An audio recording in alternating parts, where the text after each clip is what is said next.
हर सुबह, गुनगुनाए हर सुबह,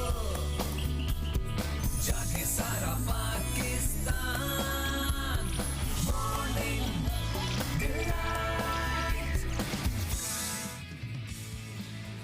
welcome back to morning delight. अच्छा जी, अब हमारे पास मौजूद है एक डॉक्टर साहिबा, और ये डॉक्टर साहिबा जो है, मैं जिस फील्ड से इनका ताल्लुक़ है, मैं कहती हूँ वो वाली फील्ड जो है ना, वो हमारा मुस्तकबिल है, क्योंकि वहाँ हमारा मुस्तकबिल पैदा होता है। हमारी डॉक्टर साहिबा जो हैं, आपको एक मैटरनिटी होम में एज एन MS वहाँ पे परफॉर्म करती हैं, और एक मैटरनिटी है तो आप समझ ही चुके होंगे कि वहाँ पे हमारा मुस्तकबिल कैसे पैदा होता है। वहाँ पे MS हैं, इंचार्ज हैं, और ऑफ कोर्स ये गवर्नमेंट का इदारा है जहाँ पे वो MS इंचार्ज हैं, और मैटरनिटी का पूरा डिपार्टमेंट जो है वो संभालती हैं।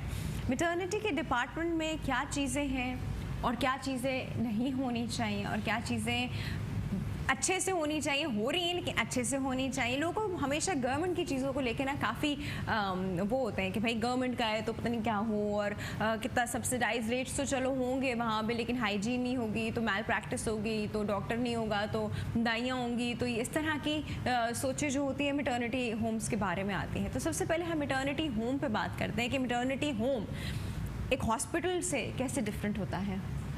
अस्सलाम वालेकुम डॉक्टर साहिबा, हमारे पास मौजूद हैं डॉक्टर सायरा बानो। मैं आपको इनका नाम तो बताना ही भूल गई थी। डॉक्टर सायरा, एक मैटरनिटी होम और एक हॉस्पिटल का गायनी वार्ड कैसे डिफरेंट है? हॉस्पिटल में तो हर चीज़ होती है, सर्जिकल भी होता है, मेडिकल भी होता है। मैटरनिटी में सिर्फ यानी कि कहना चाहिए डिलीवरीज होती हैं। तो डिलीवरी में कभी कभी सर्जिकल डिलीवरीज भी तो होती हैं, लेकिन अनफॉर्चुनेटली मैं ये कहना चाहूँगी कि लियाकताबाद मैटरनिटी होम में 50 बेडेड हॉस्पिटल है, जहाँ बजट नहीं है। 50 बेडेड हॉस्पिटल है जहाँ बजट नहीं है। बजट नहीं है, नंबर 1। क्यों नहीं है? ये तो अफसराने वाला ही को पता होगा। जब एक मैटरनिटी होम खोला गया है और गवर्नमेंट का है, तो उसके लिए एक सर्टेन बजट अलॉट हुआ होगा जो हमें हर साल मिलता होगा। किधर जाता है? मुझे नहीं मिलता, कभी भी नहीं मिला है। लेकिन सिर्फ 5 रुपए की वहाँ पर्ची है, KMC का हॉस्पिटल है। उस 5 रुपए की पर्ची से मैं फुल हॉस्पिटल मैनेज करती हूँ। सो डिफ़िकल्ट, बहुत ज़्यादा डिफ़िकल्टीज पेश आती हैं मुझे। और दूसरा ये उसमें आपकी और बाकी जो स्टाफ वहाँ काम कर रहा है और बाकी जो डॉक्टर्स वहाँ, उनकी पेस तो नहीं होंगी? नहीं, पेस तो गवर्नमेंट देती है। हॉस्पिटल की होगी। हाँ, मेंटेनेंस करती हूँ हॉस्पिटल की तमाम। 5 रुपए की पर्ची से क्या मेंटेनेंस होगी? कुछ बहुत डिफिकल्ट होता है। 100 पेशेंट भी आ जाए तो 5 रुपए की पर्ची, मतलब क्या? OPD में पर डे जो पेशेंट आते हैं 100 और 150 OPD। अब आप सोच सकते हैं कि गायनी में जहाँ पे बहुत ज़्यादा हर चीज़ का ख्याल होना चाहिए, बजट वहाँ ही नहीं है, तो फिर किधर है भाई? बजट नहीं है, नंबर 1। अच्छा, नंबर 2 ये है, नॉर्मल डिलीवरीज होती है वहाँ। फ़र्ज़ करें हमें इमरजेंसी पेश आती है, नाइट में आ गई, तो नॉर्मल नहीं हो सकता ना। हर वक्त नहीं हो सकता ना नॉर्मल। अच्छा, इमरजेंसी के लिए फ़र्ज़ कीजिए कोई मसला खातून को हो गया या उसके बेबी को हो गया, तो कोई मैनेजमेंट इमरजेंसी में हम नहीं दे सकते। ब्लड लॉस, हाँ, कुछ भी इमरजेंसी, फिर हम उसे रेफ़र करें तो रेफ़र करने के लिए एम्बुलेंस नहीं। क्या मजाक है? ये मजाक है। वो हॉस्पिटल को देखें। अब मैं तो अपील मतलब रिक्वेस्ट करने आई हूँ कि भाई ये सब इम्प्रूवमेंट वहाँ होना चाहिए। ऑपरेशन हॉस्पिटल है भी क्यों फिर? हाँ, नहीं तो फिर ये हॉस्पिटल, देखिए ये मैटरनिटी होम में जब तक आपकी बेसिक चीज़ें नहीं होंगी तो वो मैटरनिटी होम नहीं है। आई एम सॉरी, वहाँ पे जब आप एक मैटरनिटी एक केस को सही से हैंडल करने के लिए आप इक्विप ही नहीं है, तो क्या बिस्तर और 4 चीज़ें रख के कोई भी बैठ सकता है? नॉर्मल डिलीवरीज वहाँ कंडक्ट होती हैं। वो तो एक वो जो दाइयों का कॉन्सेप्ट है मिडवाइफ्स का, वो तो वो वाला काम है। ये तो वो वाला काम है, तो फिर वो वाला काम ही नहीं है। देखिए मैटरनिटी होम इंसान जाता है कि कंप्लीट सारा प्रोसीजर जो है जिसमें हर चीज़ आती है, including the surgeries, including incubators, including mother का इंक्यूबेटर नहीं है वहाँ। खुदा न खास्ता मदर के साथ बहुत 10,000 कॉम्प्लिकेशंस होती हैं, जिसमें सबसे ख़तरनाक ये होती है कि कोई एक्सेसिव ब्लड लॉस, कोई ऐसी इंटरनल इंजरी PPH हो जाए पेशेंट को। और वहाँ हम रेफर जो करते हैं ना, नंबर 1 अब्बासी है, अब्बासी कैसे हॉस्पिटल। रेफर करते हैं? भाई वो अपनी ट्रांसपोर्ट पे जाते हैं, पेशेंट रेफ़र कर दें तो घंटों लग जाते हैं। अब्बासी शहीद वाले कभी नहीं लेते हैं, यानी पूरे कराची में पेशेंट घूमता है, बहुत मुश्किल से लोग लेते हैं। मुझे ये भी शिकायत है इतने बहुत। बच्चे कैसे पैदा हो रहे हैं? नॉर्मल डिलीवरीज हो रही है, बस नॉर्मल, जो नॉर्मल हो गया वो नॉर्मल हो गया। कुछ डेटा मुझे बताइए कि एक महीने में लियाकताबाद मैटरनिटी होम में कितने बच्चे पैदा होते हैं? अभी इस महीने में अभी तक ये महीना मतलब दिस अक्टूबर जो शुरू हुआ है, सितंबर सितंबर का जो पिछला महीना था, उसमें लास्ट मंथ, यानी 4-5 दिन पहले 85 डिलीवरीज हो चुकी थी, 85 तक डिलीवरी हो चुकी है। हो चुकी थी। अच्छा, अब उस 85 डिलीवरी सारी नॉर्मल थी? नॉर्मल थी। अब कितने केसेस थे जो कि सिजेरियन पे जा रहे थे और आपको रेफर करने पड़े? तकरीबन थे केसेस थे जिन्हें पहले ही से रेफ़र किया गया और ड्यूरिंग डिलीवरी भी जिन्हें रेफ़र किया गया। क्योंकि देखिए कुछ केसेस लगते हैं कि वो नॉर्मल हो जाएगा, फिर आखिरी वक्त में पता चलता है कि ये नहीं हो सकता ऐसे। ड्यूरिंग डिलीवरी भी कुछ हो जाते हैं complication. That's exactly what I'm saying ना। ड्यूरिंग डिलीवरी जो होते हैं वो ख़तरनाक है पेशेंट के लिए, क्योंकि उन्हें कैसे रेफ़र करें। रेफ़र तो कर देते हैं, गरीब है, पूरा एक ख़ानदान डिस्टर्ब होता है उस वक्त जिस वक्त हम रेफ़र कर रहे होते हैं। हमारे पास OT का सामान है, तमाम इंस्ट्रूमेंट है, लेकिन वहाँ पर ये परमिशन नहीं है कि OT को कंटिन्यू किया जाए। हैं इंस्ट्रूमेंट हैं सब वहाँ OT पर, भी है, इंस्ट्रूमेंट्स भी हैं, सारी सप्लाईज है, सिर्फ सर्जिकल सप्लाईज हैं। कंसल्टेंट नहीं है वहाँ, सर्जन नहीं है। तो फिर OT खोल के क्या कर रहे हैं? बिल्लियाँ पाल रहे हैं? नहीं, बंद है OT बंद है, लॉक है। अच्छा, यानी कि उसे ओपन होना चाहिए, नंबर 1। और नंबर 2 नर्सरी होना चाहिए हॉस्पिटल में। नंबर 3 वो होना चाहिए एम्बुलेंस। ये मैं किससे रिक्वेस्ट करूं इस बात में? वहाँ के है आपके मैटरनिटी होम का इंचार्ज आप हैं? भाई हाँ, इंचार्ज मैं हूँ, मैं आई हूँ, ठीक है। मैंने ये चीज़ें देखी तो मैंने कहा कि मैं करूँ। आप कहीं तो रिपोर्ट करती होंगी किसी को, तो कौन है आपसे ऊपर अफसर? ये एडमिनिस्ट्रेटर हैं KMC के। KMC के एडमिनिस्ट्रेटर से आपकी बात क्यों नहीं है इस बारे में? ये सब चीज़ें वहाँ पे गई क्यों नहीं है, रिटर्न क्यों नहीं गया उनके पास? मैंने DC साहब को एप्लीकेशन दी है लास्ट मंथ एम्बुलेंस के लिए। 1122 के पास भी गई हूँ एम्बुलेंस के लिए। मैं तमाम जगह गई हूँ। मैं पहले मैंने एप्लीकेशन भी दी है ऑपरेशन थिएटर की ओपनिंग के लिए, नर्सरी के लिए मैंने। और एक मसला अच्छा, और है। आप बहुत अरसे से हैं वहाँ पे, तो ये काम आपने पहली बार तो नहीं किया होगा? नहीं, तकरीबन 2 साल से हूँ। 2 साल से। तो आप पहले भी मैंने एक उसको इंटरव्यू दिया था। आपसे पहले जो थी वहाँ पे वो लोग, अब मैं कुछ कहना नहीं चाहती, बस मेरा ये दिल चाह रहा है मैं ह्यूमैनिटी के लिए वर्क करूँ। मैं ये चाहती हूँ कि मैं फलाही काम करूँ। दूसरा ये हॉस्पिटल के गेट पे दोनों अतराफ में और साइडों में ये नाजायज़ तजावुज़ात हैं, जिसकी वजह से हॉस्पिटल का गेट बिल्कुल नज़र नहीं आता और किसी भी दहशतगर्दी का ख़तरा हो सकता है। वहाँ पर दहशतगर्दी हो सकती है। मैं ये चाहती हूँ, भाई साइड में गेट के पास बैठे हुए हैं कुछ लोग, इस साइड भी बैठे हैं, इस साइड भी बैठे हैं, गन्ने वाले बैठे हैं, मटके वाले बैठे हैं, दूसरी चीज़ों वाले बैठे हैं। अब वहाँ पर फैमिलीज़ आती हैं और ख़वातीन आती हैं, बच्चे आते हैं, तो वो जगह सेफ तो नहीं हुई। वहाँ पर ये नाजायज़ तजावुज़ात है ना, वो बिल्कुल हटाई जाए। मैं ये चाहती हूँ बिल्कुल अच्छा हॉस्पिटल लगे। हमारे यहाँ ये नाजायज़ तजावुज़ात का मसला, आप तो एक हॉस्पिटल का बता रही हैं, हर जगह ही है। अब आप मुझे ये बताइए, आप घुस जाएं थोड़ा सदर के एरिया में, वो माशाल्लाह जिसने बनाया था, अल्लाह उसे जन्नत नसीब करे, 4 गाड़ियों का रोड बनाया था उसने, लेकिन वो रोड जाम क्यों? क्योंकि 3 गाड़ियों की जगह पे तो ठेले लगे हुए हैं। हाँ, तो ये नहीं होना 4 चाहिए ना। गाड़ियों का ट्रैफिक डाइवर्ट होके वो एक पतली सी लेन में निकल रहा है, उसमें एम्बुलेंस भी खड़ी है, उसमें पुलिस वाले भी खड़े हैं, उसमें ट्रैफिक वाले की बाइक भी खड़ी है, लेकिन कोई मतलब किसी को कोई, एक तो ट्रैफिक वाले उनको, मैं कह रही, मैं मुझे हैरानी हो रही थी कि वो खड़ा क्यों है ट्रैफिक वाला। इंस्टेड वो ये सारे ठेले और ये जो नाजायज़ तजावीज़ हटाए वहाँ से, वो खड़ा है और वो वेट कर रहा है कि ट्रैफिक कब खुलेगी और वो कब निकलेगा। हाउ डम he could be, you know.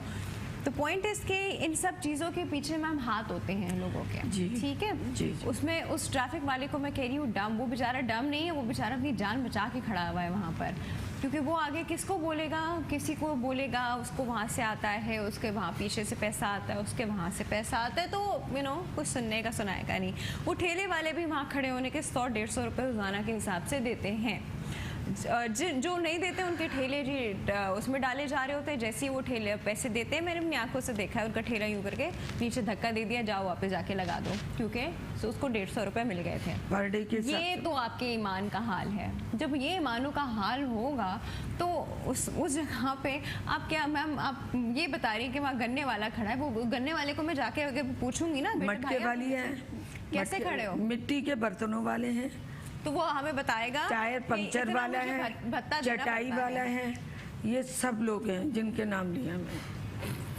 वो सब बेचारे ना मैम पैसे दे के खड़े हुए हैं, तो ये गलत कहेंगे है ना। हम पैसे दे के खड़े हुए हैं। अब वो सिर्फ खड़े हुए नहीं होंगे, उनके पास बिजली भी आ रही होगी, है ना, तार आ रही होगी, तार ऊपर कुंडे से डली हुई होगी। जी। यहाँ मैं देखती हूँ कि इलेक्ट्रिक अंधा है, वो हम लोग को भेजता रहता है कि कोई आपको कुंडा पता चले तो ये करें, उनको खुद नहीं पता, उनके वर्कर्स खुद कुंडे डाल के जाते हैं। कुंडे डाल के जाते हैं और नॉर्मल बंदों को तंग करते हैं कि इसी वाले। एग्जैक्टली उन कुंडों की वजह से फ्लक्चुएशन जी, होती जी। है। लाइट, हाँ, वो लाइट आपके यहाँ पे कम कर दी जाती है कि इतनी तो भाई इतने यूनिट यहाँ से रिकवर नहीं हो रहे, तो इतने जाके हो रहे हैं। आप आके देखो तो सही, जा क्यों रहे हैं। आप अपने वर्कर्स को तो पकड़ो जो ट्रक लेकर आके आपके कुंडे डालते हैं। मैम आप उन तजावीज़ात की बात करती हैं जिसके पीछे जो हैं, जो खड़े हैं, वो खुद जानबूझ के उनको खड़ा किए जी, हैं, जी। क्योंकि उनकी पॉकेट पर डे के हिसाब पर से डे भरती के है। हिसाब से करोड़ों रुपया कमा रहे हैं। Exactly. एक्स्ट्रा अमाउंट ठीक है, कमा रहे हैं। अब हम मैटरनिटी के होम पे मसाइल पे आते हैं। मसाइल है ना ये, हम मसाइल डिस्कस करें। छोटा सा break, will be right back. हर सुबह गुनगुनाए हर सुबह, जागे सारा पाकिस्तान, मॉर्निंग डिलाइट। खास मिक्स चाय का एक्सपर्ट बनना है तो ट्राई करें नेस्ले एवरीडे। छोटा पैक बड़ा मजा। ज़हनी सुकून के लिए आज ही कराची नफ्सियाती अस्पताल तशरीफ लाएं और माहिर डॉक्टर सैयद मुबीन अख्तर की जेर निगरानी इलाज करवाएं। जज साहब, वकील साहब। तुम्हारा टीवी चलता है? नहीं, यही रहता है। अच्छा, मेरा तो चलता है मेरे साथ, जहाँ मैं जाऊँ। PTCL स्मार्ट टीवी ऐप से यहाँ पे भी चलता है,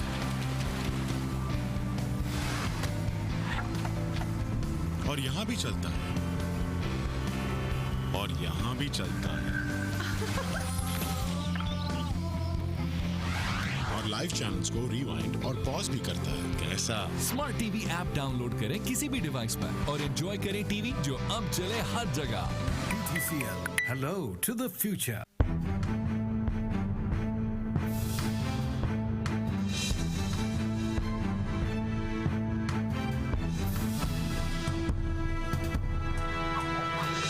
Metro One News, हर पल की खबर।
बराह रास्त मनाजिर इस वक्त आप अपनी टेलीविजन स्क्रीन पर मुलाहिजा कर रही हैं। ये मनाजिर हैं वजीर आजम सेक्रेटेरिएट के, जहां पर एक अहम इजलास, एक अहम बैठक होने जा रही है। मसला कश्मीर और पाक भारत कशीदा सूरत हाल को लेकर आज वजीर आजम मियां मोहम्मद नवाज शरीफ की जानिब से पार्लिमानी रहनुमाओं का इजलास तलब किया गया है, जिसमें न सिर्फ पाक भारत कशीदगी, मसला कश्मीर, बल्कि मजमूई तौर पर खित्ते की सूरत हाल पर तबादला ख्याल किया जाएगा। यही वजह है कि वफाकी हुकूमत की जानिब से इस इजलास में तमाम तर जमातों के रहनुमाओं और सरबराहान को मदऊ किया गया है। पीपल्स पार्टी की जानिब से बिलावल भुट्टो जरदारी, MQM पाकिस्तान की जानिब से डॉक्टर फारूक सत्तार और दीगर जमातों के रहनुमा और सरबराहान इस इजलास में शिरकत के लिए वजीर आजम सेक्रेटेरिएट पहुंच रही हैं। मनाजिर बराह रास्त आप अपनी टेलीविजन स्क्रीन पर मुलाहिजा भी कर सकते हैं। इसी इजलास के हवाले से कुछ मजीद तफसीलात जानेंगे नुमाइंदा मेट्रो 1 न्यूज बाबर शहजाद तुर्क से।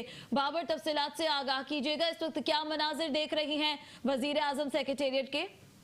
और देखिए, इंतहाई अहम नौयत का इजलास है। वज़ीर आज़म नवाज शरीफ ने पाक भारत जो हालिया कशीदगी है, मकबूजा कश्मीर की सूरत हाल है और दीगर जो मुल्क की सिक्योरिटी के मामलात हैं, उस हवाले से ये एक सीरीज ऑफ इजलास तलब की थी, जिसके हवाले से पहला इजलास वफाकी काबीना का हुआ, दूसरा पार्लिमानी सरबराहान का इजलास आज है, कल जो आने वाला कल है इसको कौमी सलामती कमेटी का इजलास होगा, जबकि बुध को इस सीरीज के अख्ताम पर पार्लियामेंट का मुश्तरका इजलास होगा। जो आज का इजलास है पार्लिमानी रहनुमाओं का, इसकी ताज़ा सूरत हाल इस वक्त ये है कि वज़ीर आज़म नवाज शरीफ अपने सेक्रेटेरिएट में, वज़ीर आज़म अपने दफ्तर में सुबह 9 बजे पहुंचे थे और गुज़श्ता रोज़ 1-2 रोज़ कबल जो उन्होंने पॉइंट्स फाइनल किए थे आज के हवाले इजलास के हवाले से, उनको अपने करीबी रुफ़का से मशावरत के बाद उन्होंने हतमी शक्ल दी है।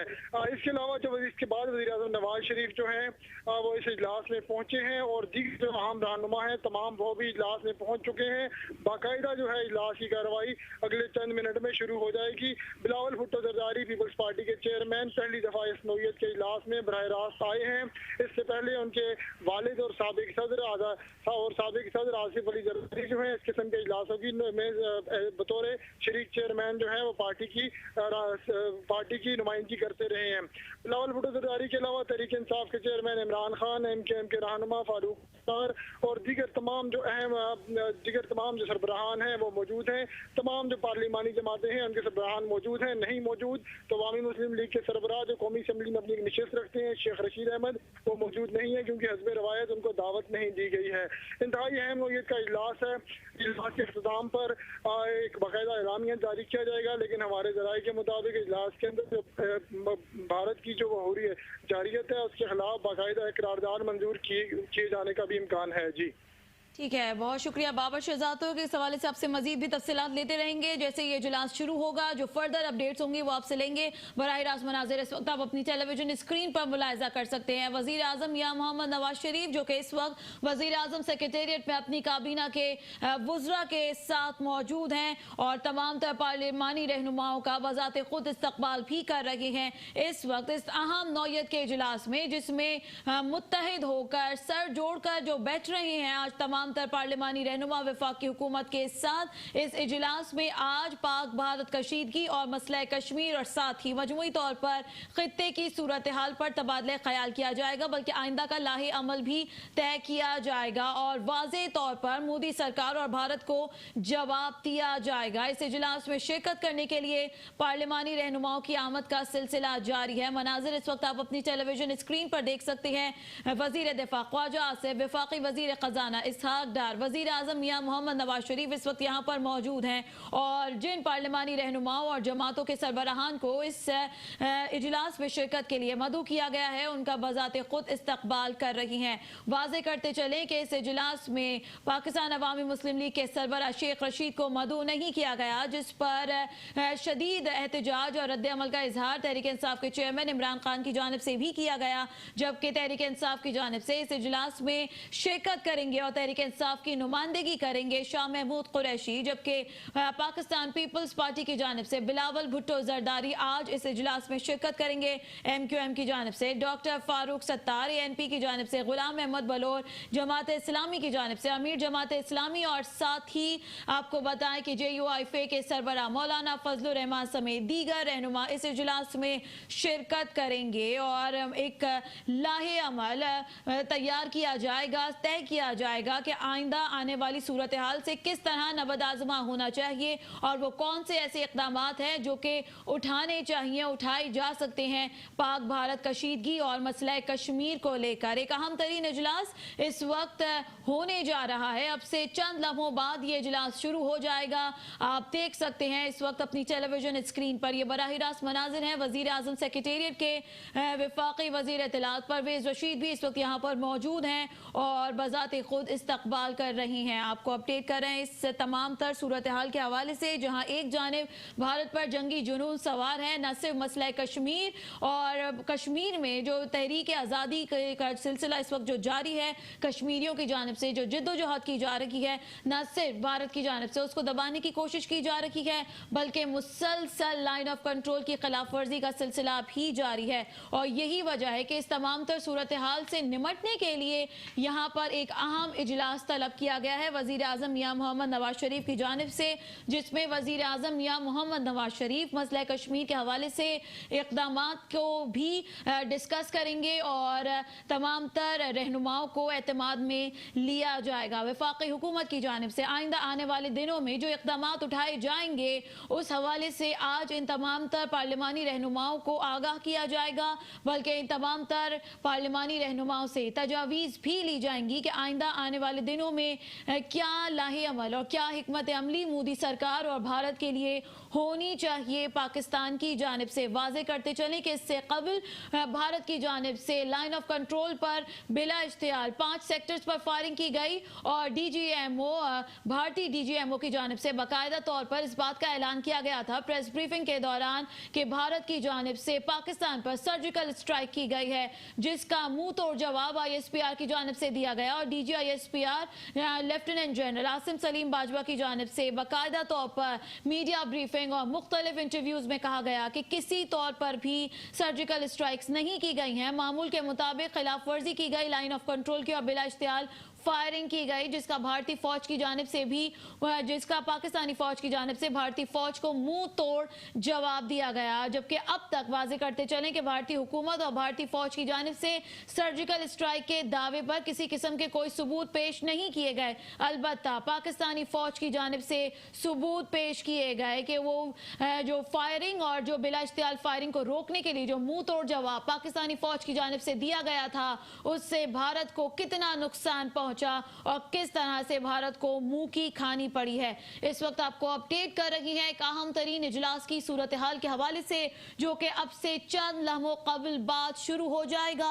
वजीर आजम मियां मोहम्मद नवाज शरीफ इस इजलास की सदारत करेंगे और इसमें तमाम तर पार्लिमानी रहनुमा शिरकत कर रही हैं और यही वजह है कि इस इजलास में शिरकत के लिए वजीर आजम सेक्रेटेरिएट पहुंच रही हैं। पीपल्स पार्टी के चेयरमैन बिलावल भुट्टो जरदारी इस इजलास में शिरकत कर रही हैं और पाकिस्तान पीपल्स पार्टी का मौक़िफ़ अपने खिताब के जरिए इस इजलास में पेश करेंगे। जबकि आपको ये भी बताएं कि पाकिस्तान मुत्तहिदा कौमी मूवमेंट पाकिस्तान के सरबराह डॉक्टर फारूक सत्तार, तहरीक इंसाफ के शाह महमूद कुरैशी और मुस्लिम लीग क़ाफ के सरबराह चौधरी शुजात हुसैन और ANP के गुलाम अहमद बलोर, JUIFA की जानिब से मौलाना फजलुर रहमान, जबकि जमात इस्लामी के अमीर सिराजुल हक इस इजलास में बजाते खुद शिरकत कर रही हैं।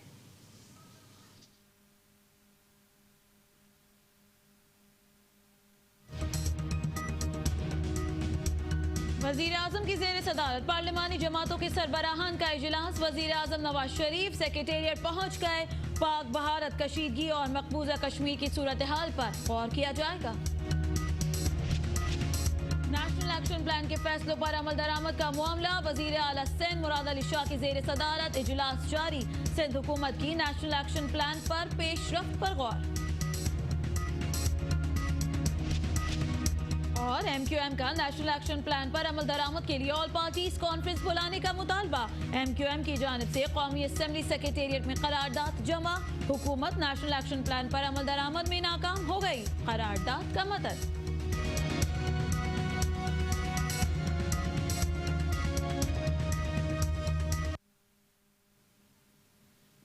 बराह रास्त मनाज़िर इस वक्त आप मुलाहिजा कर रही हैं। पीपल्स पार्टी के चेयरमैन बिलावल भुट्टो जरदारी भी इस अहम पार्लिमानी इजलास में शिरकत के लिए वज़ीर आज़म सेक्रेटेरिएट पहुंच गए हैं और उनके हमरा दीगर पीपल्स पार्टी के वज़रा और सेनेटर्स भी यहाँ पर मौजूद हैं। बराह रास्त मनाज़िर इस वक्त आप अपनी टेलीविजन स्क्रीन पर देख सकते हैं। एक अहम तरीन इजलास जो कि अब से कुछ देर बाद शुरू हो जाएगा।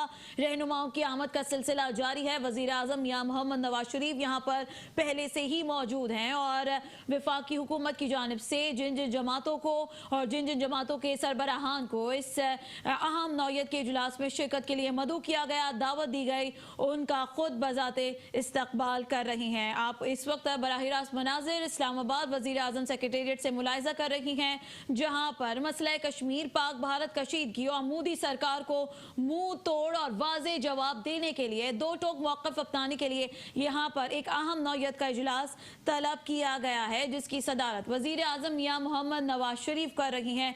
जबकि इस इजलास के बारे में अब गुज़िश्ता रोज़ वफाकी वज़ीर इत्तलात परवेज़ रशीद की जानिब से कहा गया था कि वफाकी हुकूमत की जानिब से एजेंडा भी सेट कर लिया गया है, नुकात भी सेट कर लिए गए हैं कि किन किन नुकात पर तमाम तर पार्लिमानी रहनुमाओं को एतमाद में लेना है। MQM पाकिस्तान के सरबराह डॉक्टर फारूक सत्तार इस इजलास में शिरकत के लिए यहाँ पहुँच चुके हैं। वज़ीर आज़म मियां मोहम्मद नवाज शरीफ से मुसाफा कर रही हैं और इसी मौके पर वज़ीर आज़म मियां मोहम्मद नवाज शरीफ की जानिब से काफ़ी खुशगवार माहौल में उनसे मुलाकात की है और इस वक्त वो उनको अंदर जाने के लिए दावत दे रही हैं। वफाकी वज़रा भी वज़ीर आज़म मियां मोहम्मद नवाज शरीफ के हमरा मौजूद हैं, जिनमें वफाकी वज़ीर ख़जाना इसहाक़ डार और वज़ीर दिफ़ा ख्वाजा आसिफ यहाँ पर मौजूद हैं और इस वक्त ये तीनों अहम शख्सियात गुफ्तगू में मसरूफ़ थे मुत्तहिदा कौमी मूवमेंट पाकिस्तान के सरबराह डॉक्टर फारूक सत्तार से, जो कि आज यहाँ पर इस इजलास में MQM की नुमाइंदगी करेंगे और MQM का मौक़िफ़ मसला कश्मीर और पाक भारत कशीदगी पर क्या है उसका वाज़े तौर पर ऐलान करेंगे। वज़ीर आज़म मियां मोहम्मद नवाज शरीफ की ज़ेर सदारत पार्लिमानी रहनुमाओं का इजलास सबसे कुछ देर बाद शुरू हो जाएगा और इस इजलास में शिरकत के लिए रहनुमाओं की आमद का सिलसिला जारी है। भारतीय हुकूमत को, भारतीय अफवाज को एक अहम और दो टोक मौक़िफ़ पेश करने के लिए आज ये अहम इजलास तलब किया गया है, जिसकी सदारत वज़ीर आज़म मियां मोहम्मद नवाज शरीफ करेंगे। पाकिस्तान की तमाम तर सियासी क़यादत, तमाम तर सियासी जमातें, खा वो हुकूमती जमातें हों या अपोजिशन जमातें हों, मिलकर एक मेज़ पर दुनिया को ये वाज़े मौक़िफ़ पेश करने जा रही हैं कि पाकिस्तान मसला कश्मीर और पाक भारत कशीदगी पर क्या मौक़िफ़ रखता है और आइंदा आने वाले दिनों में पाकिस्तान की जानिब से क्या स्ट्रेटजी सेट की जाएगी, खा वो सियासी स्ट्रेटजी हो या फिर अस्करी स्ट्रेटजी हो, उसका बाज़ाब्ता तौर पर ऐलान किया जाएगा।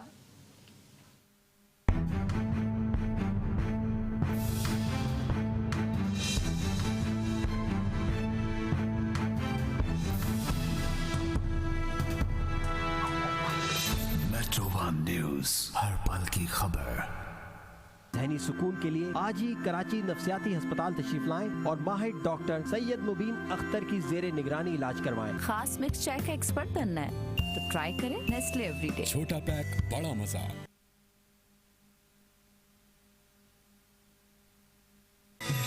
जगमगाए हर सुबह, गुनगुनाए हर सुबह, जागे सारा Pakistan, morning delight. Welcome back to morning delight. अच्छा जी, हम बात कर रहे हैं एक मैटरनिटी होम की, जहाँ पे एक माँ कंप्लीट सिक्योरिटी और कंप्लीट हाइजीन और कंप्लीट फैसिलिटीज़ के साथ एक बच्चे को जन्म दे, जहाँ पे वो बच्चा भी सेहतमंद रहे और माँ भी सेहतमंद रहे। लेकिन ये चीज़ें आपको शायद किसी बड़े प्राइवेट हॉस्पिटल में ज़रूर मिल जाती हैं, लेकिन जहाँ हम गवर्नमेंट हॉस्पिटल्स और मैटरनिटी होम की बात करते हैं तो ये चीज़ें वहाँ नहीं होती। क्या ये उनका हक नहीं है? वो लोग गरीब हैं तो क्या ये उनकी सज़ा है कि वो गरीब हैं? जो लोग अमीर हैं तो क्या अल्लाह ने उनको कोई ख़ास ही वो दिया है कि भाई आप अमीर हैं तो आप सारी ज़िंदगी इंजॉय कर सकते हैं? या ये जो थी ये चीज़ आपके अपने हाथ में थी? एक बच्चा पैदा होता है ना, उसके हाथ में नहीं होता कि वो किधर पैदा हो रहा है, वो बच्चा गरीब के यहाँ भी पैदा हो सकता है, वो बच्चा अमीर के यहाँ भी पैदा हो सकता है, वो बच्चा ऐसे के यहाँ भी पैदा हो सकता है जिसमें पैदा होते ही उसकी माँ जो है वो मर जाए। वो मतलब कहीं पे भी पैदा हो सकता है। वो अल्लाह की मर्जी होती है कि वो उस बच्चे को कहाँ पैदा कर रहा है। आप भी जिधर पैदा हुए हैं या मैं भी जिधर पैदा हुई, उसमें हमारी कोई मर्जियाँ नहीं है। उस बेसिस पे किसी को डिफ्रेंशिएट करके उसके साथ बायस सलूक करना, और गवर्नमेंट के नाम पे जहाँ इंसान सोचता है कि पूरी दुनिया में गवर्नमेंट ने तो इस मुल्क को ऐसा बना दिया वैसा बना दिया, हम अपने यहाँ आते हैं हम कहते हैं गवर्नमेंट ने इस मुल्क को ऐसा बना दिया। अब बेसिक फैसिलिटी हेल्थ और एजुकेशन जहाँ इतनी कॉम्प्रोमाइज्ड गवर्नमेंट ने कर रखी है, और अभी जो आप लाइव उसमें देख रहे थे बड़ी बड़ी जगहों पे बड़े बड़े अपनी ऐशो याशी में सब कुछ कर रहे हैं, यहाँ हमारी आवाम का क्या हाल हो रहा है? They don't care, really don't care. वो सिर्फ उन अपने बारे में अपना सोचते हैं, पता नहीं ऐसे क्यों है। एक कॉल है जी हमारे पास। अस्सलाम वालेकुम।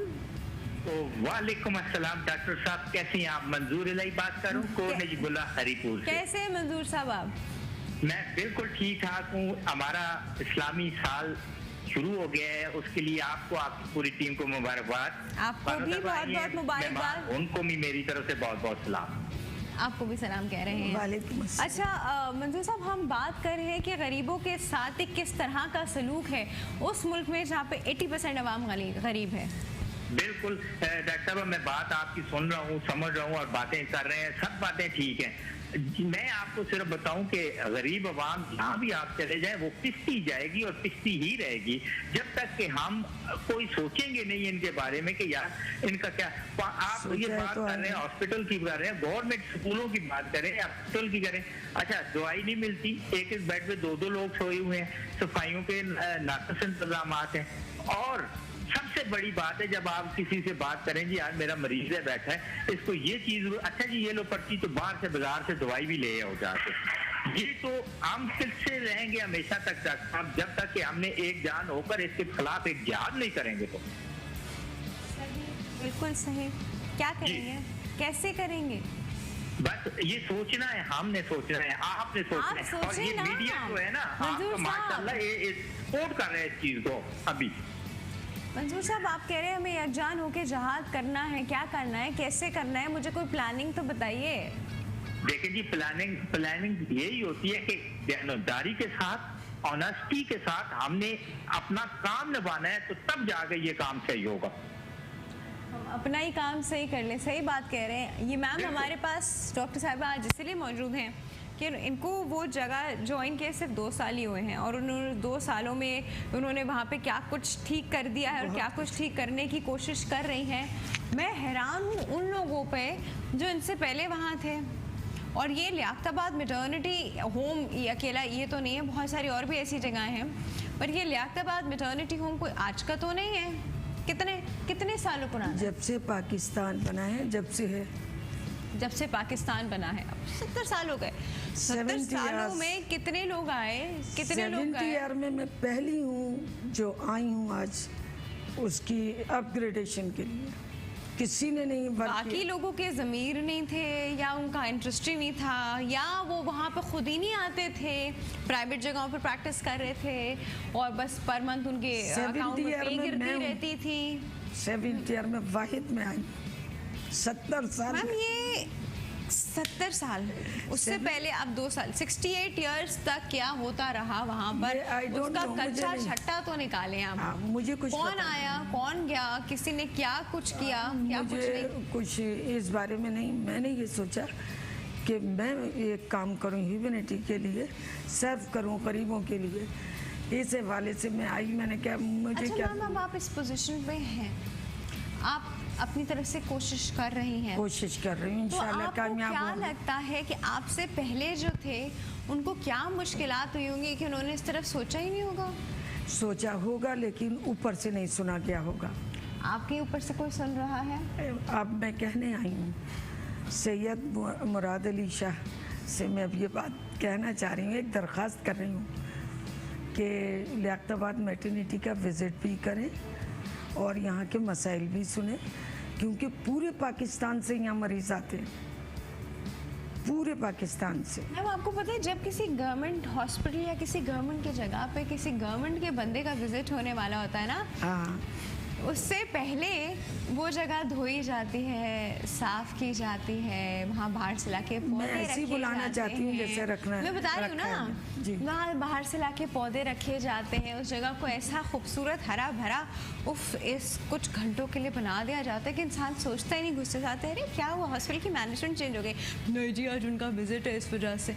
अगले दिन वहाँ जाओ तो फिर से वही गंद कबाड़ा वही सब नहीं कुछ। नहीं, पौधे वगैरह सब है। नहीं दैट वो आपने जी, जी, वो तो मैंने किया manage है, किया बट हुआ मैं ये बता रही हूँ कि जब किसी गवर्नमेंट की जगह पे किसी का विजिट होने वाला होता है तो यहाँ वहाँ ये होता है, ये सूरत हाल होती है, ये सही सूरत कहा। हाल जी, होती जी। है। तो एक कुछ और इमेज दिखाया जाता हो। अब जहाँ हमारे माशाल्लाह हमारे वज़ीर आज़म साहब भी कहीं जा रहे होते हैं तो टेम्प्रेरी कैंप्स भी लगे हुए होते हैं, 10 लोग सलूट मारने के लिए भी खड़े होते हैं वहाँ पे, वरना वहाँ पे कोई मक्खी हटाने वाला कोई इंसान नहीं होता नॉर्मली भी, जहाँ पे वज़ीर आज़म साहब विजिट करने जा रहे हो तो उनको तो पिक्चर ही कोई और दिखाई जाती है। लेकिन मैं कहती हूँ वो भी कोई पागल नहीं है, उनको भी सब पता है कि ये पिक्चर क्या बना के दिखाई जा रही है और असल में वो क्या भी है। समझते हैं हर चीज़ को।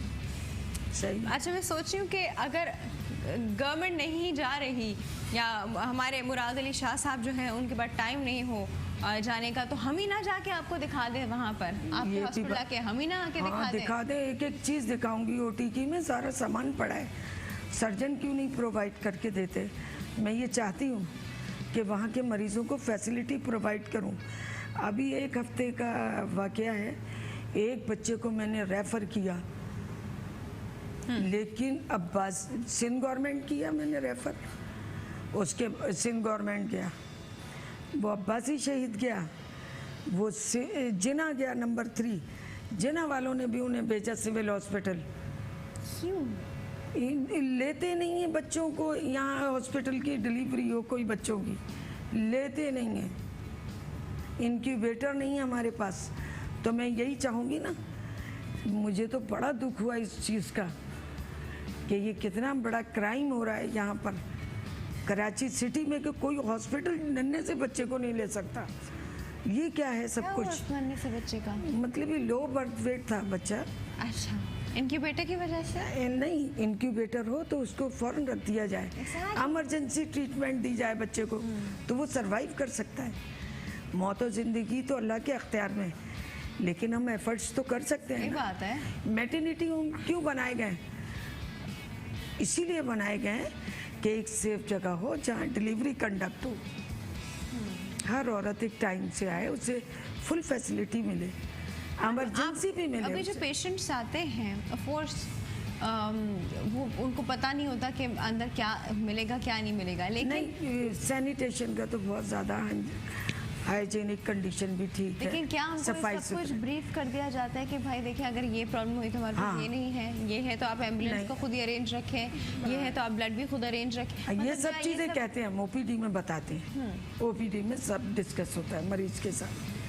तो आधे हाथ पाँव तो बेचारे के में ही फूल जाते होंगे। नहीं, फिर हम दूसरे जगह का भी कार्ड बनवाते हैं उनसे, मतलब यानी कि जहाँ पर इमरजेंसी है, जैसे सिंध गवर्नमेंट है, अब्बासी है, सिविल है, जिना है, वहाँ का भी कार्ड बनवाते हैं हम। वहाँ का कार्ड बनवाते हैं? बनवाते ज़रूर लेकिन वो फिर भी पेशेंट नहीं लेते। लेकिन जो नॉर्मल डिलीवरीज के लिए हैं उन्हें भेजते हैं। अब हमें पहले से तो नहीं पता है कि फ्यूचर में इनके साथ क्या होगा। प्रोलॉन्ग लेबर हो जाती है, डिले लेबर हो जाती है, ग्रीन लाइकर आता है, FHS कम हो जाती है, BP शूट कर जाता है। ये चीज़ें जो हैं ये इमरजेंसी कहलाती हैं।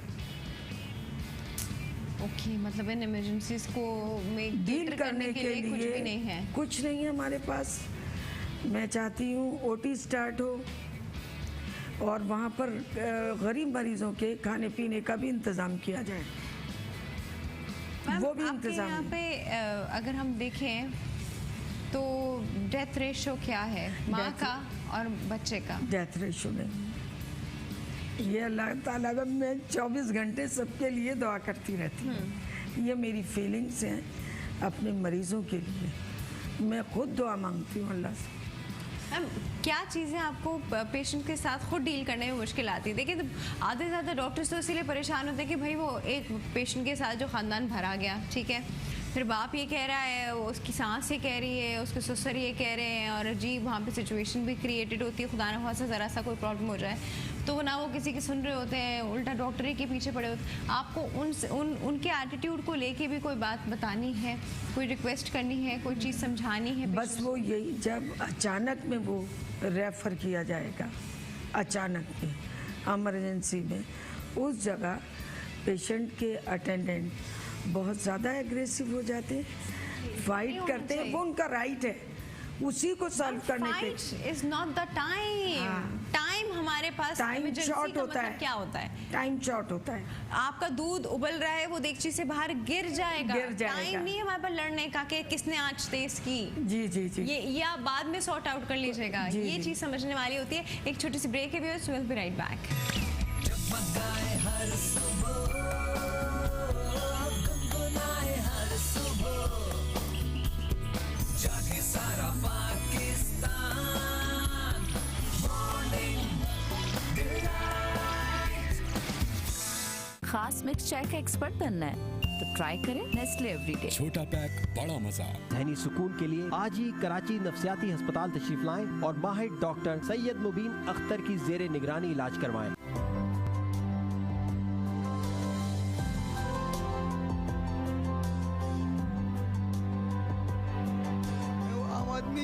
मेरी खबर है मेट्रो वन न्यूज। हर पल की खबर मेट्रो वन न्यूज। ज़हनी सुकून के लिए आज ही कराची नफ्सियाती अस्पताल तशरीफ लाएं और माहिर डॉक्टर सैयद मुबीन अख्तर की ज़ेरे निगरानी इलाज करवाएं। खास मिक्स चाय का एक्सपर्ट बनना है तो ट्राई करें नेस्ले एवरीडे। छोटा पैक बड़ा मजा। जगमगाए हर सुबह, गुनगुनाए हर सुबह, जागे सारा Pakistan, morning delight. Welcome back to morning Delight. जी, हम सारे सुबह से टॉपिक हमारा ऐसा हुआ है, लोग यूजली मॉर्निंग शोज देखते हैं, वो कहते हैं कि हम देखते हैं जी थोड़ी सी इंटरटेनमेंट के लिए, हम देखते हैं थोड़ी इसके लिए। उनकी प्रेफरेंसेस भी ये होते हैं कि उनके शो में क्या हो रहा है, क्या चल रहा है, कोई मजाक मस्तियाँ चल रही हैं, कोई हंसी मजाक, कोई हल्ला गुल्ला, कोई ज़रक बरक कपड़े, कोई नया डिज़ाइन। तो नहीं, लोग यूजली हमारी ख़वातीन जो है ना इस हिसाब से जो है वो मॉर्निंग शो देखा जाता है। लेकिन मसला उनको तब समझ में आता है जब उनके सर पे कुछ चीज़ आके पड़ती है, तो वो कहते हैं कि वो जो दुनिया हम देख रहे थे वो उन्हीं की दुनिया है भाई, जिधर रहने दो। वो दुनिया हम भी आपको क्रिएट करके दिखा सकते, कोई नई चीज़ नहीं है, कोई बहुत बड़ी चीज़ नहीं है। इट्स जस्ट दैट कि I don't want you to live in delusions. आप कोई ऐसी दुनिया में ना रहें जहाँ पे जो दुनिया है नहीं, आप ओरिजिनल दुनिया में रहें जो आपके घरों के मसले हैं, जो आपके मसले हैं, जो आपके दिल की आवाज़ है। खुदा ना ख्वास्ता आपके घर में ऐसी कोई सिचुएशन हो, खुदा ना ख्वास्ता आपके साथ कोई ऐसी सिचुएशन हो, आपको पता हो कि कोप अप कैसे करना है, वहाँ नाच गाना, वो नए कपड़े और बहुत आला मेकअप और बहुत ये हेयर डिज़ाइन, तो वो डिज़ाइन, वो स्टाइल, वो आपकी मदद नहीं करेगा, ये चीज़ आपकी मदद करेगी। अल्लाह मुझे ये सोच के होता है डॉक्टर साहिबा कि हम क्यों नहीं अपने आप को एजुकेशन अवेयरनेस की तरफ लेकर आते हैं। हम क्यों वही ढोल ढमकों, नाच गाने, फजूल किस्म की बकवास और उन सब चीज़ों में ही लगे रहते हैं। और खुदा न ख्वास्ता जब कुछ सर पे पड़ता है तो कुछ कख नहीं पता होता। आप उनसे बात करो तो आप उनसे पूछो, है इनको इतनी सी नॉलेज नहीं है? जी। तो टीवी पे क्या देखते हैं भाई आप? पता चलता है वो तो सास बहू का ड्रामा था, सुबह मॉर्निंग शो में वो वाले गेस्ट आए हुए थे तो वो उनके साथ ये गेम शो हो रहा था तो वो बड़ा मज़े का था। तो ये बोला आपने अपनी ज़िंदगी बर्बाद कर दी, वेस्ट कर दी, आपने अपना टाइम वेस्ट कर दिया, ये टाइम आपका वापस नहीं आएगा। तो मैम, अब वो जो अटेंडेंट आपके पास आते हैं जी, अगर उनको ज़रा सी भी अवेयरनेस हो ना कि वो इमरजेंसी क्या है, तो वो वहाँ पे खड़े होकर शोर शराबा ना मचाएं। वो पहले वो इमरजेंसी डील करें, उसके बाद उन्होंने जो बात करनी वो आके कर लें। जी। आपको क्या मुश्किलात आती हैं, उनको समझाने में कितना वक्त वेस्ट हो जाता है? काफ़ी वक्त लगता है। और इवन मैं खड़ी हुई होती हूँ गेट पे कि एम्बुलेंस आ जाए, मैं इंतज़ार कर रही होती हूँ कि ये छिपा की एम्बुलेंस आ जाए, ईदी की एम्बुलेंस आ जाए। मुझे एक लम्हे का ये होता है कि ये खातून जो ऐसी है इसको फौरी तौर पे इमरजेंसी मिलना चाहिए। ये मैं एज आ इंचार्ज वहाँ ये सारे काम अंजाम देती हूँ और मैं ये चाहती हूँ कि वहाँ पर ये तमाम चीज़ें प्रोवाइड कर दी जाएं। आप ऐसे केसेस आपने देखे हैं जहाँ आपको बताया जाता हो कि या तो माँ बच सकती है या बच्चा? हाँ, ऐसे भी केसेस आते हैं जहाँ हम रेफर करते हैं। होता है जब मैं उन लोगों से को देखती हूँ, वो कहते हैं कुछ नहीं होता, बच्चा बचा लो। नहीं, माँ को, माँ उसके 3 बच्चे और हैं घर में। जी जी जी, ठीक है, सेल्फिश लोग होते हैं ऐसे। कुछ नहीं होता, दूसरी शादी कर लेंगे, हाँ, बच्चा तो जी, पल जी, जाएगा। ऐसे लोग होते हैं। की सोच ऐसे होते हैं, तो पाँव के नीचे से जमीन निकल जाती है। ऐसे केसेस मेरे पास इतने आते हैं ना, जिन्हें मैं डील करती हूँ, ऐसी फैमिलीज को भी डील करती हूँ, ऐसे बहुत कुछ डील करती हूँ मैं वहाँ क्या डील करती हैं वो? तो आपकी बात सुनते हैं, वो समझते हैं, वो नहीं करना तो वही होता है, करते तो वही है जो उनका दिल चाहता है। एटलीस्ट मैं उन्हें अच्छाई बुराई तो बता ही दूँ, और जिस तरह वो जुल्म कर रहे हैं खातून पे, आपको पता है उसको तो कम करा दूं। रूल जो है वो फॉलो किया जाता है कि जहां माँ और बच्चे की लाइफ के बीच में कॉम्प्रोमाइज हो रहा हो, वहाँ माँ बचाओ, माँ बचाओ, माँ बचाओ, मदर, हमारे यहाँ मदर्स बचाओ। मदर सिर्फ बचाओ। इसलिए नहीं कि घर में उसके और भी हैं, सिर्फ इसलिए कि आपके पास फैमिली यूनिट पूरा रहेगा। आज नहीं तो कल आपका दूसरा बच्चा हो जाएगा, अल्लाह ना करे किसी के बच्चे के साथ प्रॉब्लम हो तो वो दूसरा आ जाएगा, लेकिन माँ नहीं आएगी, माँ नहीं आएगी। पर इस तरह की सोच है लोगों के पास, जानबूझ के धकेलते हैं खवातीन को मौत की तरफ। मैम हमारे लोग भी तो फिर ऐसे हैं, लेकिन वो खवातीन जो है ना इनोसेंट है, नॉलेज नहीं है उन्हें, इनोसेंट क्रिमिनल है मैम वो। Lack of knowledge in this world, अगर आज आपके पास मालूमात नहीं है तो आप क्रिमिनल हैं। इस दुनिया में जहाँ पे मालूमात आपको हर जगह खोल के मिल सकती है, इंटरनेट पे मिल सकती है, लोगों से मिल सकती है, टीवी पे मिल सकती है, किसी के पास जाके बैठ रहे पढ़े लिखे इंसान के पास जाके, अगर आपने वो बैठ के नहीं सीखा, नहीं पता आपको, तो आप क्रिमिनल हैं। मासूम नहीं है मैम, अगर आज की दुनिया में कोई मासूम है तो वो सबसे बड़ा क्रिमिनल है। सबसे ज्यादा फैसला जो है ना एक औरत का, उसकी सास करती है, और जिस वक्त डिलीवरी के लिए खवातीन आती है ना, तो मर्द जो है ना भाग जाते, और उनकी मदर होती है मर्दों, जिस क्राइसिस से औरत गुजर रही होती है, सास फैसला कर रही होती है, हस्बैंड नहीं कर रहे होते हैं। उन खवातीन को पता होता है कि हम मुश्किल में हैं। मैं ये कहती हूँ उधार लेके पूरा कर लो अपना, ये वक्त आएगा नहीं आप पे, आप सही हो जाएंगी। तो सिर्फ आंसू होते हैं उन खवातीन के पास, वो रो रही होती हैं। ये डेली डीलिंग है मेरी। आपका भी दिल पसीज जाएगा इस तरह के केसेस देख के, आप भी ये सोचेंगी कि मैं भी कहीं जाऊं। मैंने भी यही सोचा कि मैं कुछ तो करूं ज़िंदगी में अपनी, और अल्लाह ताला मेरी ये दरख्वास्त सब लोग सुन लें कि वहाँ ओटी, इनक्यूबेटर यानी नर्सरी, आपके पास ऐसी भी माएँ आती होंगी कि मुझे बचा के क्या करना है आपने, अगर मैं बच गई और बच्चे को कुछ हो गया तो ये लोग तो मुझे वैसे ही मार देंगे।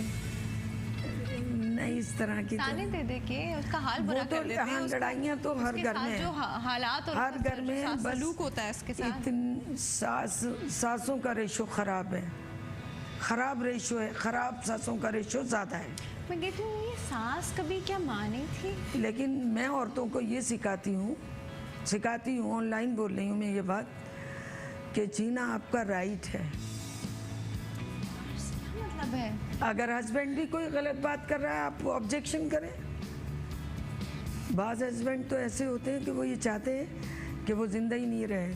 अब मुझे नहीं देते मैं आपकी बात से 100% एग्री करती हूँ, आप बिल्कुल सही कह रही हैं, ऐसे होते हैं।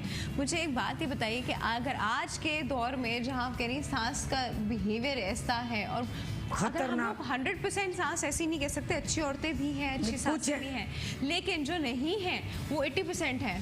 अगर उस सिचुएशन में बेटी अपना घर शौहर को लेके अलहदा हो जाती है तो उसकी तो इस्लाम भी इजाज़त देता है, आप मना ही नहीं कर सकते। हाँ, इस्लामिक पॉइंट ऑफ व्यू से मैं औरतों को ये समझाती हूँ कि आपका राइट है हस्बैंड से